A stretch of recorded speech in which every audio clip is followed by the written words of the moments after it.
How you doing? Have you ever read anything about currency? Like money. Have you ever done any study of it?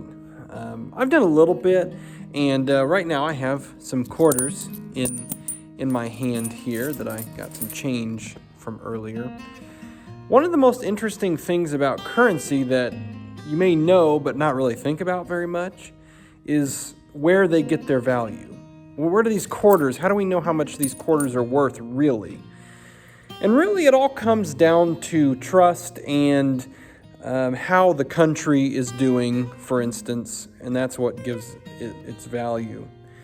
So if there's a country out there and it has currency and the economy or that particular country is not doing very well, then the currency is going down. If there is a lack of power in that country, for instance, or there's something going on.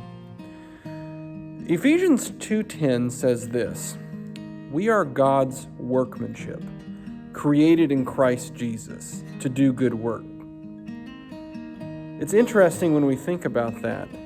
A quarter, many years ago, could get you a dinner and a movie, maybe, or movie and a drink, or you remember those stories, right, from your grandparents or your parents or people of more mature status.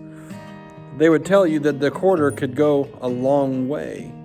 And, we could talk about inflation all day and all those kind of things, but ultimately, the things that we learn from that kind of analogy are that, our currency, because our country is imperfect and because the economy is imperfect, it goes up and it goes down. When we think about who we are and the fact that we were created in Christ Jesus, God has declared us His handiwork, His workmanship, His craftsmanship.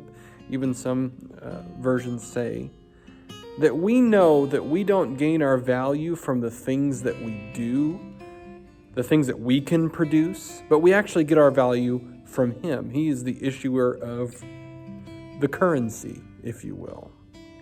And just like currency goes up and down in value, our value actually never changes. Isn't that interesting to think about, that we actually gain our value from Him?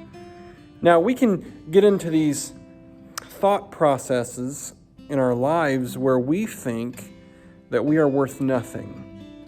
And to say that in a moment of anger or frustration, okay, that's understandable. We're human. We fail. But to say that and actually mean it means that God actually does not have the power and there's something wrong with God Himself. So think about that. I'm not trying to rebuke you today. I'm not trying to give you a load of shame. But I want you truly to think about the issuer of the currency here and the fact that you are a masterpiece. Artwork, maybe. We can use that analogy as well. That the value doesn't come from us, but the value comes from the creator of the thing, And God is our creator.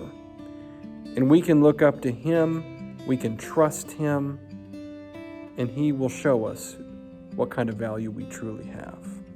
Because we get our value from Him. So don't sit there and think that you're worth nothing, because you're not. You're worth everything. In fact, if you were worth nothing, I would say that Jesus coming and dying was kind of a waste of time. But He chose to do that for you, to not only show you His love, but purchase your salvation. And that's how we know your value. Have a good day.